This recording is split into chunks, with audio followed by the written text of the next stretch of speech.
Hello, I'm Jelelle Awen, and this is day 18 of 33 in my ongoing series called Deepen.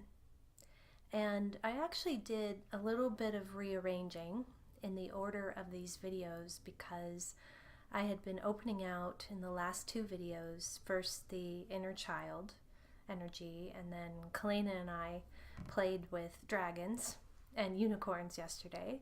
And it seemed kind of a perfect sequence to then today go into the inner teenager.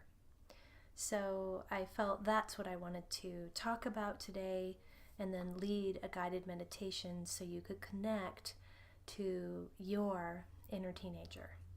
And this is not actually a part that I worked with that consciously until a few years ago. And then I noticed in session space that there was the protector energy was very clear, and then what started becoming even clearer to me was this teenager energy.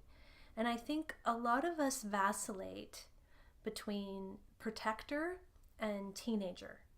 And as women, that can look like a masculine protective energy and a feminine teenage energy. And for men, I think it's a masculine, and the teenager in them may also be more feminine, actually. This is something you may discover today.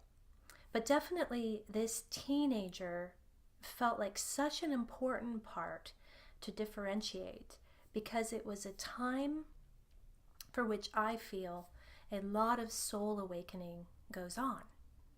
It's a phase of our consciousness where we're starting to separate from our parents and our caregivers and our culture and society and the 3D conditioning that we're living in and used to. And the soul is starting to rumble up into our field, up and out and into our field. And I feel that that's one of the reasons why it can be such an intense time for people. It can have a lot of depression type feelings during this time and suicidal feelings too. And that's not just a hormonal thing or a reaction to environment or family. I also feel that it's the soul trying to interface with 3D reality. And there's a depression that comes in doing that if there isn't an initiation in how to do that.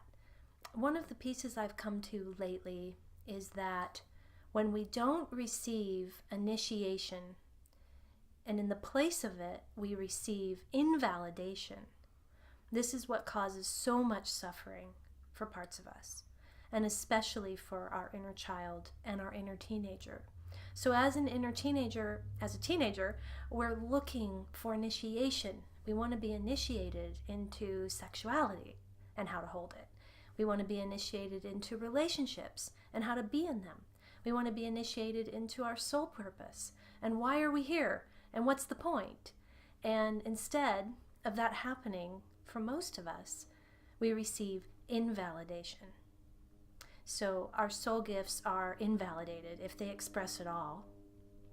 Our relationships are often invalidated, or if they can fit into a 3D codependent thing, then they might be supported. And in terms of really our sexuality expressing in a healthy, vibrant way, that's very often invalidated, either vilified, or we move into more of a I can't say that word right now, promiscuous energy. But this seems really key to me. So this invalidation that happens instead of initiation. And if you think particularly of other timelines and other cultures, in a tribal culture, your childhood is seen as a time of discovering who you are, what your soul is, what you're here to do, what your purpose is. And there's even these naming ceremonies connected to that. So as you're moving into teenagehood, you may really get named, she who sees spirits, or he who dances with wolves, or whatever. They represent something of your soul, not just a name waveform you were given by your parents when you were born. So I feel like this missing initiation is so key. And so our teenagers inside of us very often don't mature. They don't mature past a certain level, especially in the emotional body area and the sexuality area. So I think there are so many people who look like adults on the outside but act like teenagers in terms of their immaturity. And this can also extend even to spirituality, where there's an inherent immaturity in the spirituality. That could be more of the religious dogmatic energies are more immature. And when I say the word immature, there's not a judgment in that. It's more like acknowledging or seeing that this was sort of, it really can't be any other way. If you're not initiated and templated what maturity looks and feels like in all of these areas, then you're going to remain at a certain immature place. It's just not going to evolve and bloom. So what I've noticed happens is that the teenager kind of gets preserved. And they usually get preserved inside of their bedroom. If you were fortunate enough as a teenager to have your own room, that usually becomes this solace, this place, this sanctuary where you can be on your own and you can actually think and feel. And almost every teenager I've ever worked with, inner teenager and actual teenager, that's how their room is. So that's where we'll go today, to your teenage bedroom, and see if we can meet your teenager. But really key to that, though, is the negotiation with the protector.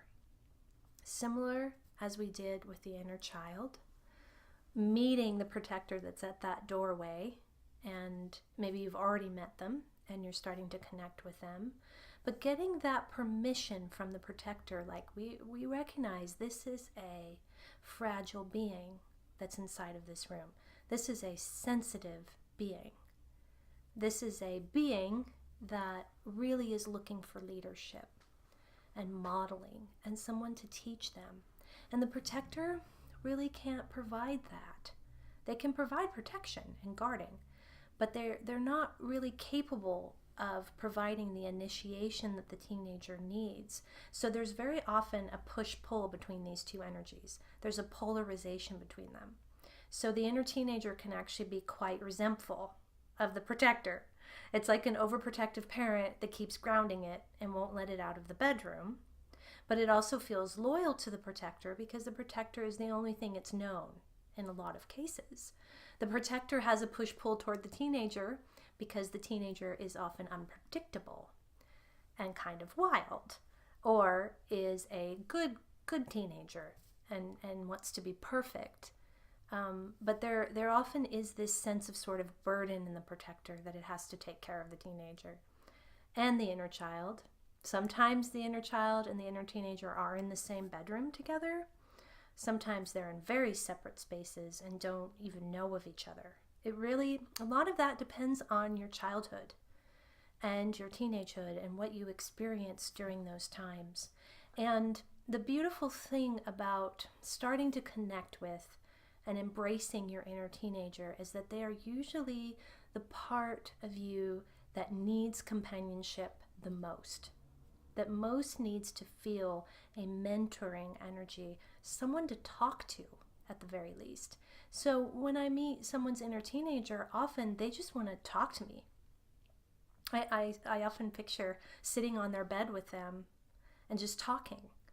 And they're talking about life, and they're talking about who they have a crush on. And sometimes they're talking about very deep metaphysical and soul things that they're starting to think about. Or they want to talk about their parents' marriage and the dynamics in it. Or they want to talk about the sexual abuse that they've experienced that no one else will deal with. The sad thing is, so many inner teenagers, so many teenagers have been suppressed by our culture and by our society. They've been told that they aren't useful and that they're kind of in the way and they're a burden. And we don't know, as a culture, what to do with them. So many end up as juvenile delinquents or in homes Or I've worked with some women who ended up in kind of foster care homes and that kind of thing because they were too rebellious and wild. And it just it breaks my heart because there's actually a soul there that wants to come out and express. And there's so much going on during this time. It's such an alive time. And as you can start to go into it again and not be afraid to go into it and actually embrace it and see yourself as this mentor to your inner teenager and parent and shaman and priestess and guide and sex advisor, whatever that teenager needs, the protector can start to relax. The teenager can start to come alive. And when a teenager comes alive, they have an ability to focus on passion projects in this incredible way. They can get things done if they're passionate about it. And we've all seen this with teenagers, that they're really passionate about something. Nothing else exists in their world. They will devote all of their energy and focus to it. What I want to say for a moment, my own process, because it's been a big part of my process. I had a lot of depression as a teenager, and I thought, and even suicidal feelings, and I thought that was about my family condition and a family where both of my parents were very critical of themselves and of me. And of course that did cause a lot of pain for my teenager. But what I eventually realized, and this wasn't that long ago, last couple of years, was that I also was, in my other dimensional life, a galactic ambassador. So I had been experiencing visits with soul families since about 8 years old. They stopped around 18. And now, of course, I'm actively visiting, just not in the physical. And during my teenage years, though, I actually had a role of helping the young ones that would be visiting star family, and would be very scared. So my teenager was actually a galactic ambassador, had a purpose. Those visits stopped when I was around 17 to really let me choose Earth life and 3D life and really go into my adulthood. But that caused an incredible feeling of abandonment inside of my teenager, where she felt useless. And that kind of got fixated on a boy that she had a crush on at the time, and that brought the suicidal feelings up.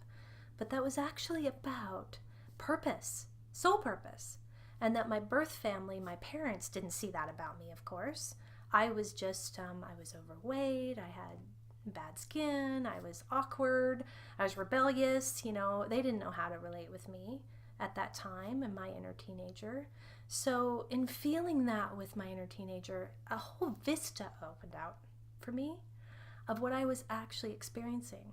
So I feel if you can go into meeting your inner teenager as not just a therapeutic practice, but to actually see them as a portal to your soul, to understanding more about why you're here and what your purpose is here, treating them with a lot of honor and respect, because that's something that they have not known, most of them, and instead they have been treated disrespectfully and marginalized. So if you can start to embrace this energy, to sit with them as they get a little grumpy or grouchy with you, but seeing that those edges are just because they want love so much, just like any other energy. They just want love. So if you can become that mentor to your inner teenager, there are so many gifts that are possible here. One more thing I want to mention is that there isn't really an age range here. Your inner teenager might be 12 or going up into the early 20s, because it's not so much about the physical age as it is really what we're identifying here is this time period where invalidation was happening rather than initiation. So wherever you go today, whatever time period you're brought into, is probably the time for which you're most needed, where there is lingering trauma or scenes or memories or things you've experienced that are difficult, and your teenager is kind of stuck there. So we'll go in and see what we discover.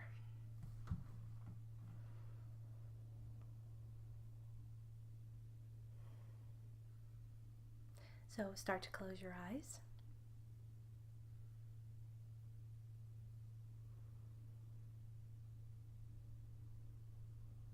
Bringing your focus inward.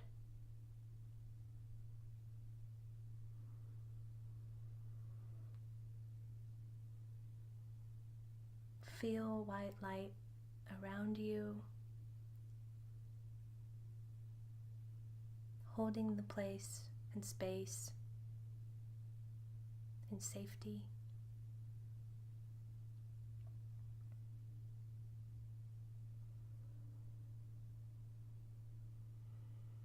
I'm seeing today Yeshua and Magdalene as our two divine father and mother guides. They're in their kind of sister and brother mode today.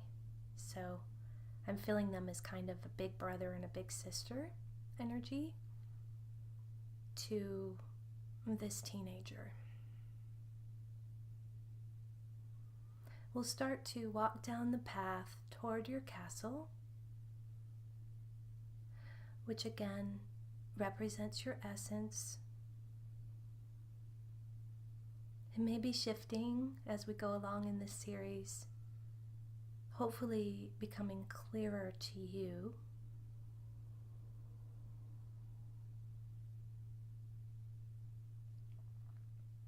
And we'll approach the castle now and meet your protector.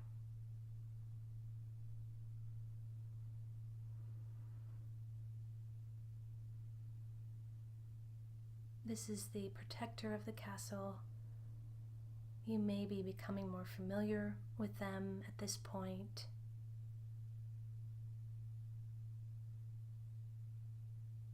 They may have armor or weapon.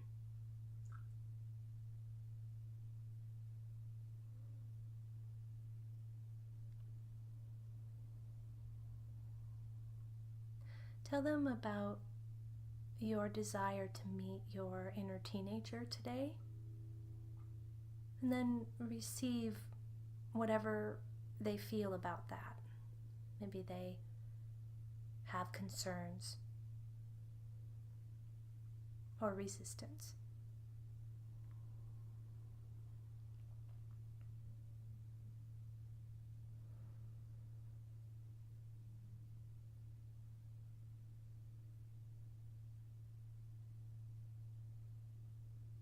Can reassure them that your intention toward this part is to connect with them and be with them in a new way.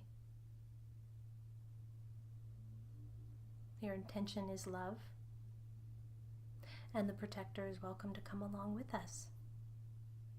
And in fact, we probably need your protector to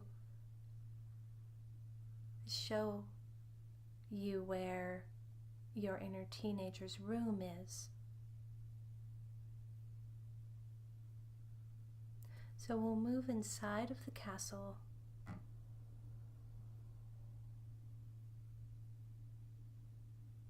toward the door of your teenage room.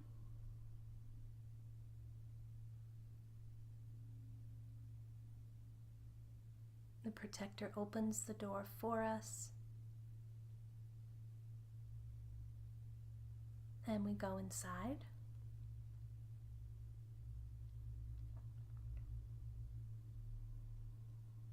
Take in your teenage room for a moment. You may not have thought about it in many years, but take it in.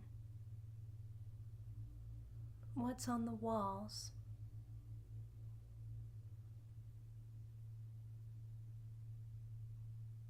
What's on the bed and the desk?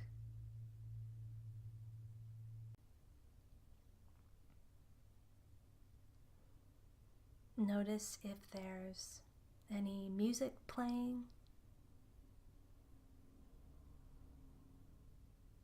Every teenager I've met is very connected to music.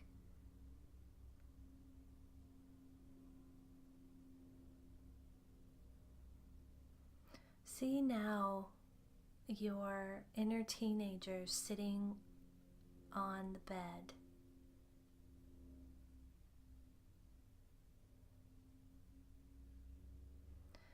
take in what they look like. They may look like you did as a teenager, or slightly different.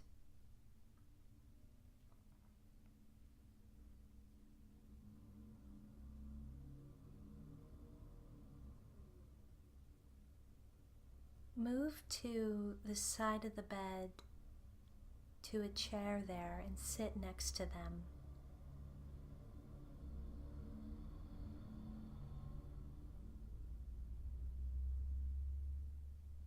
I'm going to ask them some questions, and you can listen for their answer. It's almost like channeling. This is something that we do in sessions, and then we have a dialogue with the part, and that's called dropping in. So in a way, you're sitting in that chair, and you're also dropping in to your teenager's energy.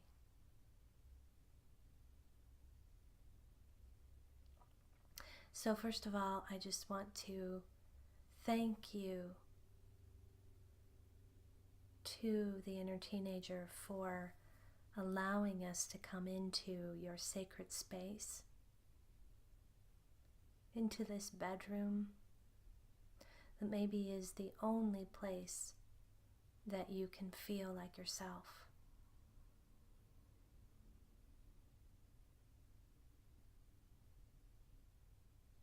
Feel honored to be here.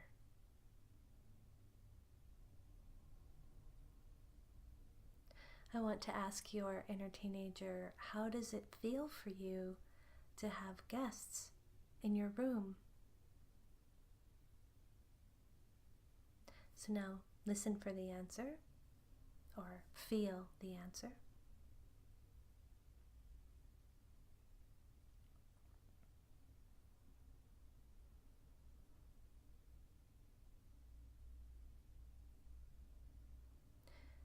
I want to ask your inner teenager, what is your world like in this room?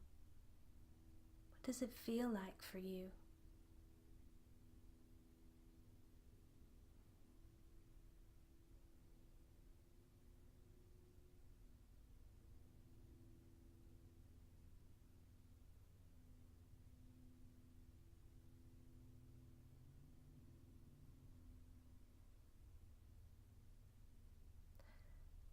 I want to ask them, what is your greatest joy and passion in your world?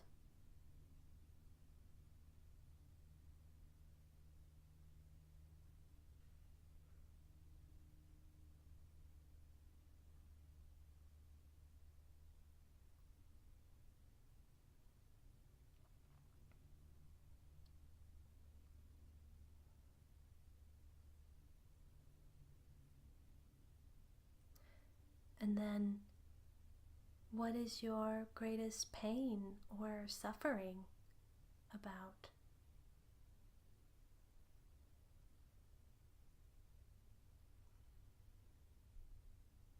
And if they don't want to answer, or they're just looking at you, that's okay. You might come back to this one again. It may take time to build trust with them.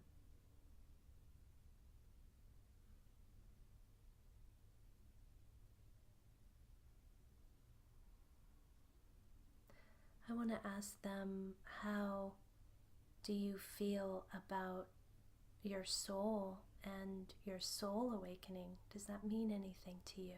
And what does it mean?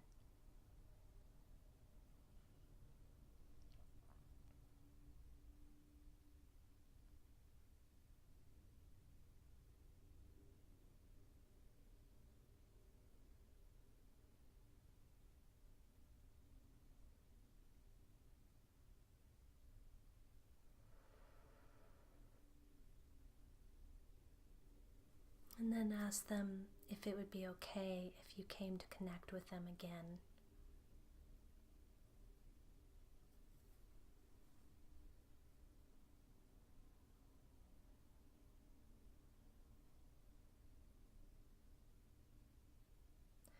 And you can, of course, pause this video as you can any of the videos and go deeper into the meditation space and connect more with your teenager and ask them more questions. I just wanted to give you a sense of how it feels. You should feel a pretty distinctive energy in response. And even hear the voice.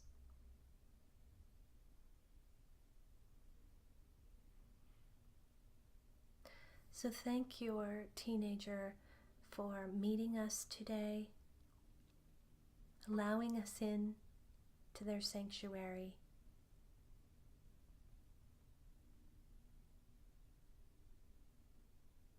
And it feels like Magdalene would like to stay with the female inner teenagers, and Yeshua would like to stay with the inner masculine teenagers as a companionship. And your inner teenager is welcome to ask them any questions that they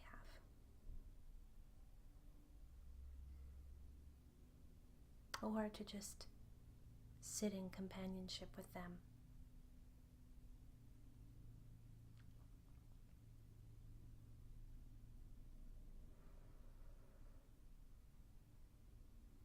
We'll move out of the teenage bedroom now, and out of the castle.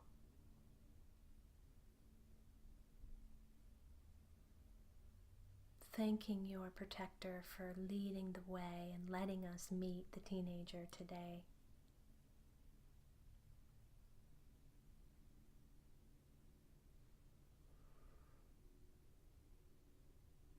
Go ahead and open your eyes.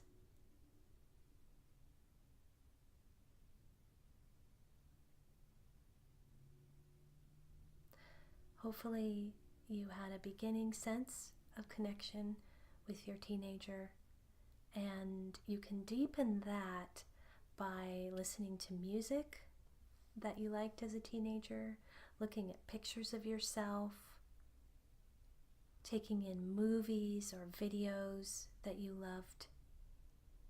And you'll probably be able to teleport quite easily to this energy inside yourself. And as I said earlier, it's worth every moment of effort to do so. Thank you for joining me today, and I'll see you tomorrow.